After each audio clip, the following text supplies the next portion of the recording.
കൊടിസുനിക്ക് mobile കിട്ടുന്നു, അവർക്ക് വലിക്കാനുള്ള പുകകൾ കിട്ടുന്നു എന്നൊക്കെ പറഞ്ഞ് കിട്ടുന്നുണ്ട്. അതേ ആനുകൂല്യം CPM-ന്റെ നേതാവായിരുന്ന ശ്രീ സജി ചെറിയാനും കിട്ടിയിട്ടുണ്ടോ എന്നുകൂടി അദ്ദേഹം വ്യക്തമാക്കേണ്ടതായിട്ടുണ്ട്. മന്ത്രി ജയിലിനകത്ത് പുക വലിച്ചിട്ടുണ്ടെങ്കിൽ അത് നിയമവിരുദ്ധമായിട്ട് കടത്തിയതാണ്. കായംകുളത്തെ MLA ആയ പ്രതിഭാഹരിയുടെ മകൻ കഞ്ചാവ് കേസിൽ എക്സൈസ് പിടിച്ചതുമായി ബന്ധപ്പെട്ടുള്ള വിവാദങ്ങൾ രൂക്ഷമായി തുടരുകയാണ്. MLA-ക്കെതിരെ സൈബർ പോരാളികൾ രൂക്ഷമായ രീതിയിലുള്ള ആക്രമണം അഴിച്ചുവിട്ടിട്ടുണ്ട്. മകൻ ചെയ്ത തെറ്റ് ആദ്യഘട്ടത്തിൽ മറയ്ക്കുവാൻ ശ്രമിക്കുകയായിരുന്നു പ്രതിഭാഹരി. പിന്നീട് പ്രതിപക്ഷ പാർട്ടികൾ തെളിവുകൾ സഹിതം മാധ്യമങ്ങൾക്ക് മുമ്പിൽ കൊണ്ടുവന്നപ്പോൾ മറ്റു ചില വാക്കുകൾ കൊണ്ട് പ്രതിരോധം തീർക്കുകയായിരുന്നു അവർ. എന്തായാലും അതിനെ ശരിവെക്കുന്ന തരത്തിലേക്കുള്ള വലിയൊരു വാദം സാംസ്കാരിക വകുപ്പ് മന്ത്രി സജി ചെറിയാൻ വേദിയിൽ പറയുകയുണ്ടായി. കുട്ടികൾ സിഗരറ്റ് വലിക്കുന്നത് അത്ര വലിയ തെറ്റായൊന്നും പറയേണ്ടതില്ല. അങ്ങനെ ഒരു സാംസ്കാരിക വകുപ്പ് മന്ത്രി പറയുന്നത് തീർത്തും തെറ്റാണ് എന്ന് പ്രതിപക്ഷ നേതാവ് VD സതീശൻ കഴിഞ്ഞ ദിവസം മാധ്യമങ്ങളെ കാണുക പറയുകയുണ്ടായി. എന്തായാലും ഇപ്പോൾ മറ്റൊരു വിവാദമാണ് അതിലൂടെ ഉരുത്തിരിഞ്ഞു വന്നിട്ടുള്ളത്.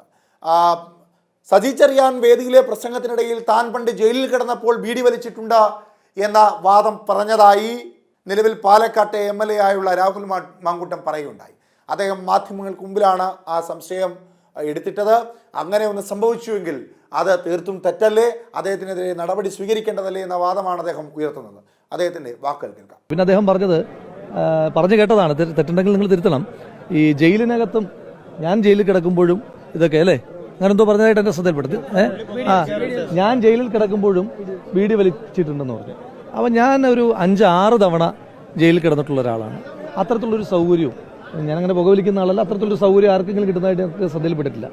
അപ്പോൾ മന്ത്രി ജയിലിനകത്ത് പുക വലിച്ചിട്ടുണ്ടെങ്കിൽ അത് നിയമവിരുദ്ധമായിട്ട് കടത്തിയതാണ്.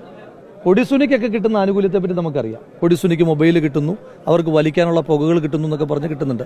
അതേ ആനുകൂല്യം CPM-ന്റെ നേതാവായിരുന്ന ശ്രീ സജി ചെറിയാനും കിട്ടിയിട്ടുണ്ടോ എന്നുകൂടി അദ്ദേഹം വ്യക്തമാക്കേണ്ടതായിട്ടുണ്ട്. ഇത്തരത്തിലുള്ള അദ്ദേഹം കേരളത്തിലെ സാംസ്കാരിക വകുപ്പ് മന്ത്രി കൂടിയാണ്.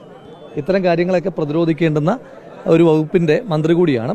അപ്പോൾ ഈ വിഷയത്തിനകത്ത് ഈ തദ്ദേശ സ്വയംഭരണ സ്ഥാപന എക്സൈസ് വകുപ്പ് മന്ത്രിയുടെ പ്രതികരണം കൂടി അറിയാൻ താല്പര്യമുണ്ട്. കാരണം അദ്ദേഹം ഒരു വശത്തുകൂടി ലഹരിവിരുദ്ധ ദിനാചരണത്തിൽ ഇപ്പോൾ കഴിഞ്ഞ ദിവസം കണ്ടപ്പോഴും അദ്ദേഹം MLA എന്ന നിലയിൽ എന്നോട് ആവശ്യപ്പെട്ടതും ലഹരിവിരുദ്ധ ക്യാമ്പയിൻ ശക്തമായി മുന്നോട്ട് കൊണ്ടുപോകണം നമുക്കെന്ന്.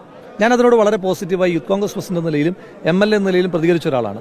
അപ്പം അദ്ദേഹത്തിൻ്റെ മന്ത്രിസഭയിലെ തന്നെ ഒരു മന്ത്രി ഇങ്ങനെ പുകയൊക്കെ വലിച്ചോട്ടെ കമ്പനി കൂടുമ്പോൾ എന്ന് പറയുന്ന സാഹചര്യത്തെപ്പറ്റി മന്ത്രി പ്രതികരണമില്ല എന്നല്ല, അതിനകത്തുള്ള പ്രതികരണം കൂടി ഇതൊരു ലൈസൻസ് ആണോ എന്ന് അല്ല, അതിപ്പോൾ അറിഞ്ഞല്ലോ, അദ്ദേഹം അറിഞ്ഞിട്ടുണ്ടല്ലോ. അപ്പോൾ ഇനി ഒന്നുകൂടി പ്രതികരണം എടുക്കണം ഇങ്ങനെ പറയുന്നുണ്ട്. അത് മന്ത്രിസഭയിലെ സാംസ്കാരിക വകുപ്പിലുള്ള ആളുകൾക്ക് അത് ആ മാനദണ്ഡം ഇതിനെന്തെങ്കിലും ഇളവുണ്ടോ, പുക വലിക്കാമോ എന്ന് എക്സൈസ് വകുപ്പ് മന്ത്രി തന്നെ പറയുന്നുണ്ട്.